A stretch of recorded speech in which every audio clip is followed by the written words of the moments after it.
बोले वृंदावन बिहारी लाल की जय। आजकल आप देख रहे होंगे, जहाँ देखो वहाँ हवन हो रहा है। अब ये नहीं कहेंगे कि वो किस संप्रदाय के लोग हैं। वेद में लिखा है कि यज्ञेन यज्ञ में जंत देवाहा तानि धर्माणि प्रथमान्यासन। देवताओं ने सर्वप्रथम यज्ञ का प्रारंभ किया। गीता में भगवान ने ब्रह्मा जी के अनुसार बताया कि यज्ञ ने प्रजा सृष्टवा। ब्रह्मा जी ने कहा कि यज्ञ के द्वारा ही पवित्रता से आप प्रजा की सृष्टि करो। सबको ये कहा, लेकिन इस समय तो विधि है ही नहीं, और अगर विधि बता भी दी जाए तो उसका सब विरोध करने लगते हैं। संसार का नियम है कि ऐसी कोई वस्तु नहीं है जो बिना विधि से प्राप्त होती हो। यज्ञ में श्रद्धा चाहिए, दान में श्रद्धा चाहिए। जो व्यक्ति अनुकरण और अनुसरण करके यदि कोई सत्कर्म करते हैं तो उसमें भी विधि का अनुकरण करना होगा। मान लीजिए, तो अच्छी बात है, श्रेष्ठ लोग यज्ञ करते थे, स्वर्ग आदि जाते थे। लेकिन यदि किसी व्यक्ति विशेष ने कहा कि हवन करने से पुण्य मिलता है, तो क्या हवन करने वाले का कोई विधि नहीं होती? न कोई यज्ञोपवीत होगा, न कोई शिखा होगी, न पवित्रता होगी। और कितनी कितनी जगह लोग पैंट पहन करके कर लेते हैं। कुछ लोग ऐसे हैं, तौलिया लगा के लीजिए हवन में बैठ गए। इसका कोई तात्पर्य नहीं है क्या? यदि यज्ञ करना है तो उसकी विधि का कोई लेना देना नहीं है। आपका कभी यज्ञोपवीत हुआ नहीं है, पवित्रता रखी नहीं है, क्या इस प्रकार का यज्ञ कोई फल देता है? यदि आप कुछ करते हैं, सत्कर्म करते हैं, तो क्या उसकी विधि होनी चाहिए कि नहीं होनी चाहिए? तो आप किसी विद्वान से पूछें, शास्त्रों में पढ़ें और उसको प्रामाणिक रूप से उसी विधि से करें तो ठीक है। और यदि आप ऐसे चलो भाई हवन हो रहा है, हवन हो रहा है, बस जो जिस प्रकार से जैसा बैठा है गया, उसने ऐसे ही बैठ गया, उसने कहाँ कहाँ हाथ लगाया। क्या पैंट शर्ट आपने देखा हो कि सरकार ने नियम किया है कि पुलिस की ड्रेस कैसी होनी चाहिए, मिलिट्री की ड्रेस कैसी होनी चाहिए, जज और वकील की ड्रेस कैसी होनी चाहिए, टीसी की, सबकी ड्रेसें निश्चित हैं। यहाँ तक कि 5वीं 8वीं क्लास तक बच्चों की भी ड्रेसें निश्चित होती हैं कि इस स्कूल में। तो माने हवन की कोई ड्रेस नहीं होती है? मतलब ये कैसे हो सकता है कि आपकी सब की तो विधि है। संसार में यदि आप स्कूल में जाते हैं, स्कूल के नियमों से नहीं चलेंगे तो निकाल दिए जाएंगे। यदि आप वकील वकालत पढ़े हुए हैं, यदि विधि पूर्वक तर्क नहीं करते हैं तो जज निकाल देंगे आपको। तो सब जगह विधि है, सब जगह विधान है, सब जगह नियम है, सब जगह संयम है, सब जगह वाणी का संयम, शरीर का संयम, सब क्रियाओं का संयम है। क्या हमारे धर्म शास्त्रों में, हिंदुओं में कहीं कोई किसी प्रकार का नियम ही नहीं? अब चलिए, शिवलिंग निर्माण होना है, चलो बोलो नमः शिवाय नमः शिवाय, लाइए मिट्टी और चावल लगाइए, रख दीजिए, हो गया। चलिए, ब्राह्मणों ने मंत्र बोल दिए, कैसे करना है, कहाँ करना है, कब करना है, कितना करना है, इसका कोई नियम ही नहीं पालना है क्या? भगवान से अर्जुन ने पूछा कि यदि श्रद्धा ना हो और क्रिया की जाए, और क्रिया की जाए तो क्या उसका फल मिलता है? भगवान ने 17वें अध्याय, गीता के 17वें अध्याय का अंतिम श्लोक, 28वां श्लोक है। भगवान ने कहा, अश्रद्धया हुतम दत्तम तपस्तप्तम कृतम च यत्। अर्जुन, किसी के कहने से, किसी क्रिया को देख करके, अब आपको श्रद्धा नहीं है, आपका कोई गुरु नहीं है, कभी गुरु के पास गए नहीं, ब्राह्मण के पास गए नहीं, शास्त्रों का कभी श्रवण ही नहीं किया, तो उस व्यक्ति को श्रद्धा नहीं हो सकती। जिसने कभी विद्वान ब्राह्मण का संगति नहीं की है, शास्त्रों का श्रवण नहीं किया है, शास्त्रों की विधि को नहीं जाना है, उस व्यक्ति की श्रद्धा होती ही नहीं, हो भी नहीं सकती। अब बोले हवन हो रहा है, महाराज उस यज्ञ में करवा रहे हैं, ये अश्रद्धया होतम, ये अश्रद्धा से किया गया हवन, क्योंकि आपने देख करके किया है, वो कर रहे हैं चलो हम भी करें। और अश्रद्धया होतम और अश्रद्धया दत्तम, किसी ने आपसे कहा कि यार हमारे गुरुजी एक यज्ञ करवा रहे हैं, 500 रुपया तो कम से कम दो, उसके नहीं है श्रद्धा, मित्र के कहने पर दिया उसने 1100 500, माता जी के लिए दिया नवरात्रि में, ये अश्रद्धा से दिया गया दान है। अश्रद्धया दत्तम, अश्रद्धा से दिया हुआ धन, अश्रद्धा से किया गया हवन। और तपस्तप्तम, और जो आप तप बिना श्रद्धा के कर रहे हैं लोगों को दिखाने के लिए कि हम बड़े तपस्वी हैं भाई। और कृतम चयत, कोई भी कर्म आपने किया होगा किसी के कहने पर, किसी को देख करके मेरा भी नाम हो जाए। अब मान लीजिए कथा हुई, जीजा जी आए हैं, अब जीजा जी ने तो अपने घर में नहीं कभी करवाया है, वो सरकारी सर्विस कर रहे हैं, लेकिन बोले नहीं नहीं जीजा जी को बैठना है, बैठिए बैठिए, तो बोले चलो बैठ जाते। अब जीजा जी ऐसे चल पड़े पैंट शर्ट में, तो किसी ने कहा नहीं नहीं तौलिया लगा लीजिए, तौलिया लगाई बैठ गए। उनने पंडित जी ने कहा स्वाहा ले, हो गया सब। आपने स्वाहा किया कि सब स्वाहा कर दिया, इसका क्या फल होगा? तो भगवान ने कहा अश्रद्धया होतम दत्तम, अश्रद्धा से किया गया हवन, अश्रद्धा से दिया गया धन दान, और कृतम चयत, और जो भी सत्कर्म आप कर रहे हैं वो सब क्या है? बोले कुछ भी नहीं है।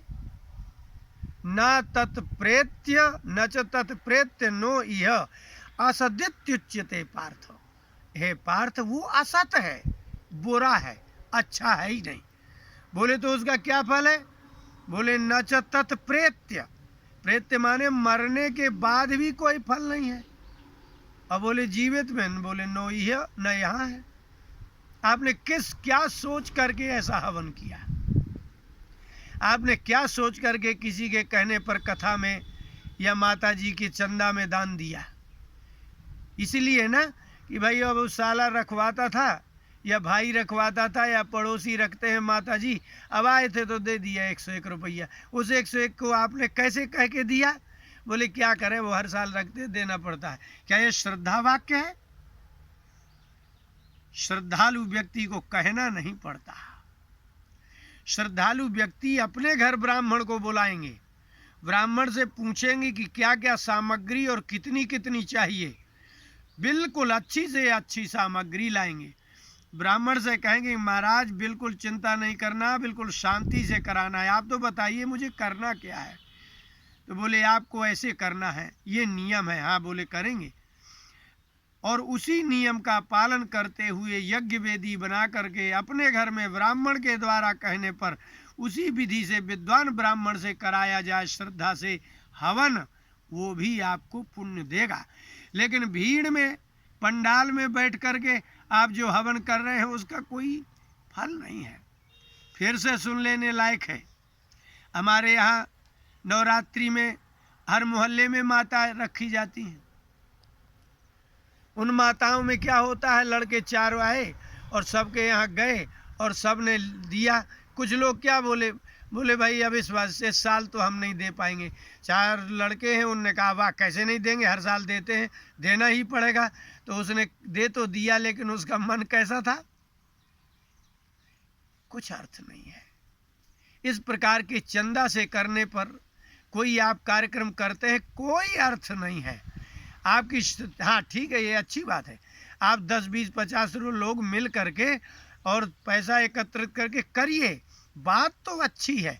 लेकिन आप जैसा ब्राह्मण कहें, जैसा विधि हो उस प्रकार का आप करेंगे तो निश्चित ही आपको फल मिलेगा। आपने देखा होगा माता जी रख गई, वहाँ कोई है ही नहीं, आरती हो गई और दिन भर फिल्म के गीत बज रहे हैं, इसका क्या फल है? इसलिए भगवान ने कहा, कृष्ण ने, कि असदित्युच्यते, इसको असत कर्म कहते हैं। न च तत्प्रेत्य, मरने के बाद भी इसका कोई फल नहीं है। और नो इह, न इस संसार में है। हमारे यहाँ गणेश जी रखे जाते हैं, माता जी रखी जाती हैं, दिन भर फिल्मों के गीत बजाए जाते हैं। आरती होते समय 2 4 10 20 50 एकत्रित हो गए, सबने पैसा एकत्रित कर लिया। कुछ लोग कथा भी करवा लेते हैं और ऐसी कथा करवाते हैं कि पता चला कि लीजिए रामलीला हो रही है, रासलीला हो रही है, भागवत की कथा में कोई आ ही नहीं रहा। ये इसका करने का कुछ तात्पर्य नहीं है। इसलिए श्रद्धा करिए। आप पहले परंपरा से अध्ययन किए हुए किसी वेदज्ञ पुरुष के समीप जाइए, विद्वान ब्राह्मण से पूछिए कि भगवान हमको ऐसा करवाना है तो कैसे करवाएं, तो वो विधि बताएंगे। तो ब्राह्मण भी लोभ ना करे और यजमान भी लोभ ना करे और श्रेष्ठतम वस्तुओं को लाए और बड़ी श्रद्धा के साथ भगवान से प्रार्थना करे कि भगवान मेरे पास जो है सब आपका ही है। पत्र भगवान ने कहा है, पत्रम पुष्पम फलम तोयम यो में भक्त्या प्रियच्छति। तुम श्रद्धा से दो तो सही। तुलसीदास जी ने कहा है, श्रद्धा बिना धर्म नहीं होई। और श्रद्धा कहते ही उसे है जो देख किसी के कहने पर ना किया जाए और किसी को देख करके ना किया जाए। मेरा भी नाम आ जाए, मैं भी सत्कर्म करूं। वास्तव में इस प्रकार का किया गया सत्कर्म ना आपको इस संसार में सुख देगा और ना ही शरीर छोड़ने के बाद देवता लोग प्रसन्न होकर के आपको स्वर्ग आदि प्रदान करेंगे। यज्ञ का लिखा हुआ है, यज्ञेन यज्ञमय जंत देवाहा। देवताओं ने यज्ञ में परमात्मा का यज्ञ के द्वारा यजन किया, पूजा की और तेन महिमा उनकी, उसकी महिमा बढ़ गई। तो यज्ञ का फल है यज्ञात भवति पर्जन्यः। यज्ञ से मेघों का निर्माण होता है, मेघ वर्षा करते हैं। जब संसार में अन्न होता है सभी सुखी होते हैं। आप इस प्रकार के हवन करके क्या कर लेंगे, ना आपके कोई शिखा है। अच्छा, एक मजे की बात है, आपको यज्ञ से पुण्य होता है ये तो आप मानते हैं, लेकिन किस विधि से यज्ञ होता है ये नहीं मानते, किसको करना चाहिए ये नहीं मानते, कैसे करना चाहिए। यज्ञोपवीत आदि होना चाहिए, विधिवत पवित्र व्यक्ति होना चाहिए, ऐसे व्यक्ति को यज्ञ का हवन करना चाहिए। आपसे कहा जाएगा तो बोले ये तो पाखंड है।